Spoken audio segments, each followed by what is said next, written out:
O pacote fiscal. O de cima sobe e o de baixo desce. Parte 1. Quando o mundo foi atingido pela obscuridade causada pela Covid-19, o então presidente do Brasil, Jair Bolsonaro, teve que lidar com a situação econômica. À pressa, sua equipe econômica elaborou planos emergenciais para atender não só grandes empresas, mas também microempresas, microempreendedores individuais, autônomos e pessoas que estavam à margem da linha da pobreza. O governo agiu rapidamente para executar essas medidas.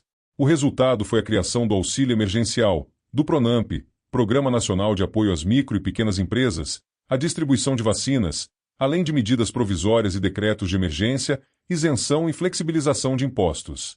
Embora tenha sido alvo de diversas críticas e polêmicas, o governo bolsonarista conseguiu minimizar o impacto da pandemia no Brasil. Ao final do governo Bolsonaro, em 2022, as contas públicas do país apresentaram um superávit primário, ou seja, as receitas do governo foram superiores aos gastos, mesmo em meio à pandemia.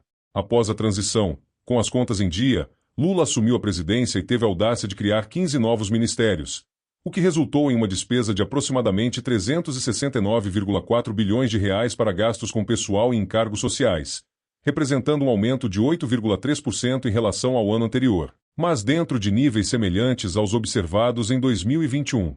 De acordo com Fernando Coelho, professor de gestão pública da USP, em entrevista ao jornal Nexo, o impacto dos 35 ministérios seria maior em termos políticos do que financeiros. No entanto, essa afirmação caiu por terra após a divulgação dos gastos em 2023.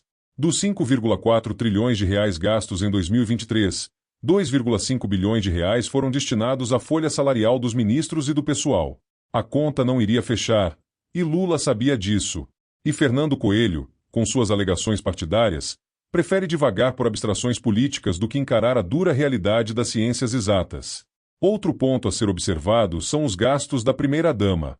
De acordo com o site Janjometro, a primeira-dama gastou mais de 63 milhões de reais.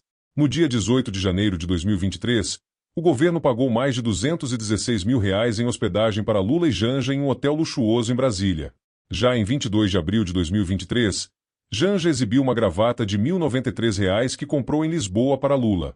Em 8 de setembro de 2023, os gastos com hotel de luxo para Lula e Janja na Índia chegaram a 2 milhões de reais.